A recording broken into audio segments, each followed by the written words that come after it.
Secretary, thank you. Mr. Trump, why will your plan create more jobs and growth than Secretary Clinton? Well, first of all, before I start on my plan, her plan is going to raise taxes and even double your taxes. Her tax plan is a disaster.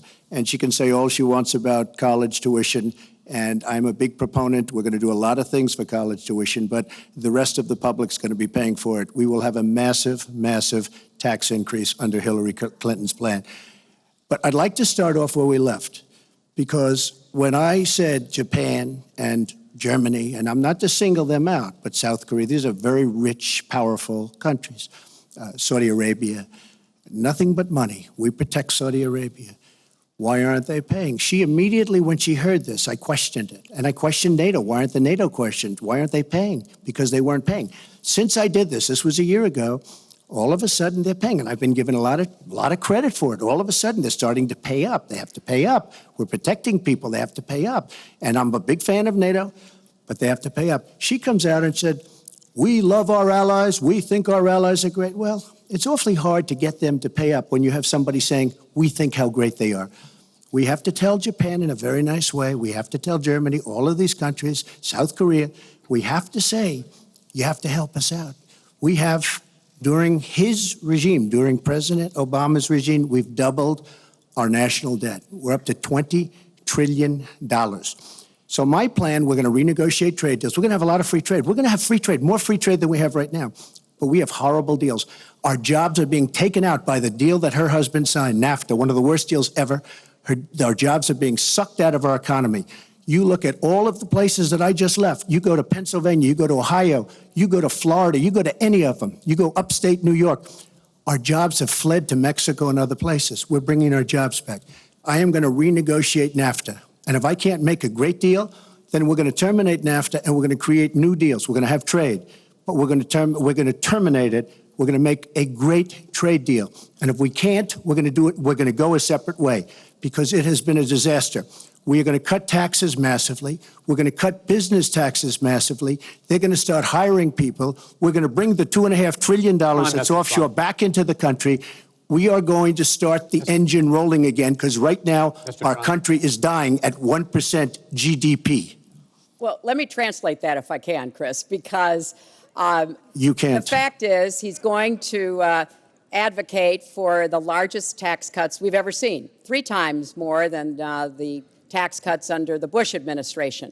I have said repeatedly throughout this campaign, I will not raise taxes on anyone making $250,000 or less.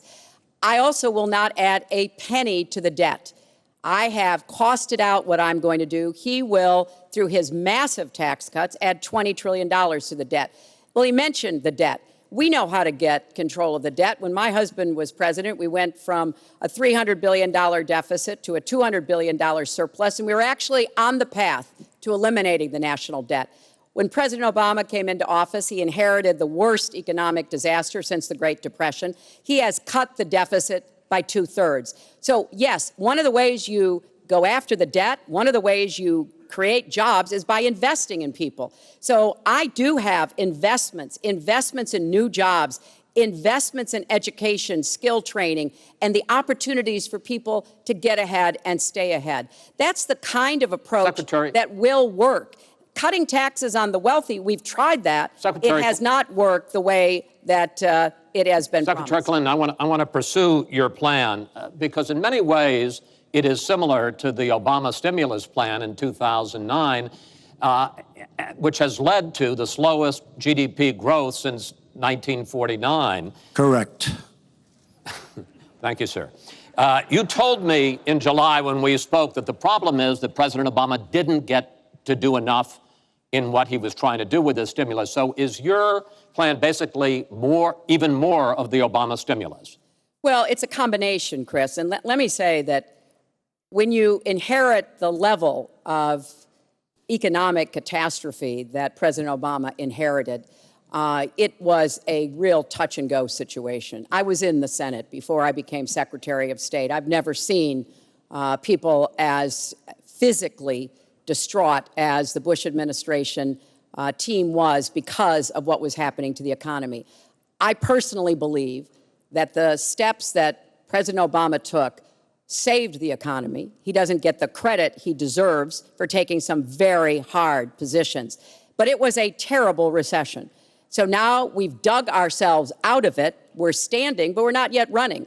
So what I am proposing is that we invest from the middle out and the ground up, not the top down. That is not going to work. That's why what I have put forward doesn't add a penny to the debt, but it is the kind of approach that will enable more people to take those new jobs, higher paying jobs. We're beginning to see some increase in incomes, and we certainly have had a long string of increasing jobs. We've got to do more to get the whole economy moving, and that's what I believe I will be able to do. Mr. Trump, even conservative economists who have looked at your plan say that the numbers don't add up, that your idea, and you've talked about 25 million jobs created, 4% over a 10-year period growth, is unrealistic. And they say, you talk a lot about growing the energy industry, they say with oil prices as low as they are right now, that's unrealistic as well. Your response? So I just left some high representatives of India. They're growing at 8%. China is growing at 7%, and that for them is a catastrophically low number. We are growing. Our last report came out, and it's right around the 1% level, and I think it's going down. Last week, as you know, at the end of last week, they came out with an anemic jobs report, a terrible jobs report. In fact, I said, is that the last jobs report before the election? Because if it is, I should win easily. It was so bad. The report was so bad. Look, our country is stagnant. We've lost our jobs. We've lost our businesses. We're not making things anymore, relatively speaking. Our product is pouring in from China, pouring in from Vietnam, pouring in from all over the world. I've visited so many communities. This has been such an incredible education for me, Chris. I've gotten to know so many. I've developed so many friends over the last year, and they cry when they see what's happened. I passed factories that were thriving 20, 25 years ago, and because of the bill that her husband signed and she blessed 100%, it is just horrible what's happened to these people in these communities. Now, she can say that her husband did well, but boy, did they suffer as NAFTA kicked in, because it didn't really kick in very much, but it kicked in after they left. Boy, did they suffer. That was one of the worst things that's ever been signed by our country. Now she wants to sign Trans-Pacific Partnership, and she wants it. She lied when she said she didn't call it the gold standard in one of the debates. She totally lied. She did call it the gold standard, and they actually fact-checked, and they said I was right. I was so honored. I want to give you a chance to briefly speak to that, and then I want to pivot to 1/6 of the economy, which is Obamacare. But go ahead, briefly. First, let me say, number one, when I saw the final agreement for TPP, I said I was against it. It didn't meet my tests. I've had the same tests. Does it create jobs, raise incomes, and further our national security? I'm against it now. I'll be against it after the election. I'll be against it when I'm president. There's only one of us on this stage who's actually shipped jobs to Mexico, because that's Donald. He's shipped jobs to 12 countries, including Mexico. But he mentioned China. And, you know, one of the biggest problems we have with China is the illegal dumping of steel and aluminum into our markets. I have fought against that as a senator. I've stood up against it as Secretary of State.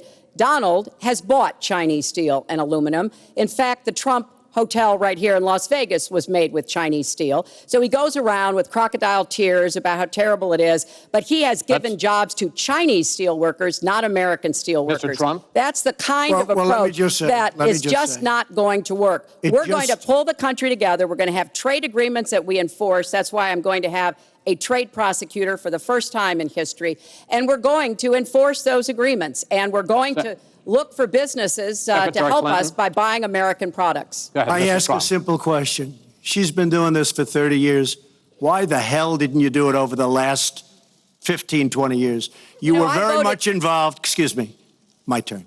You were very much involved in every aspect of this country, very much. And you do have experience. I'd say the one thing you have over me is experience, but it's bad experience, because what you've done has turned out badly. For 30 years, you've been in a position to help. And if you say that I use steel or I use something else, I make it impossible for me to do that. I wouldn't mind. The problem is you talk, but you don't get anything done, Hillary. You don't. Just like when you ran the State Department, $6 billion was missing. How do you miss $6 billion? You ran the State Department. $6 billion was either stolen, they don't know.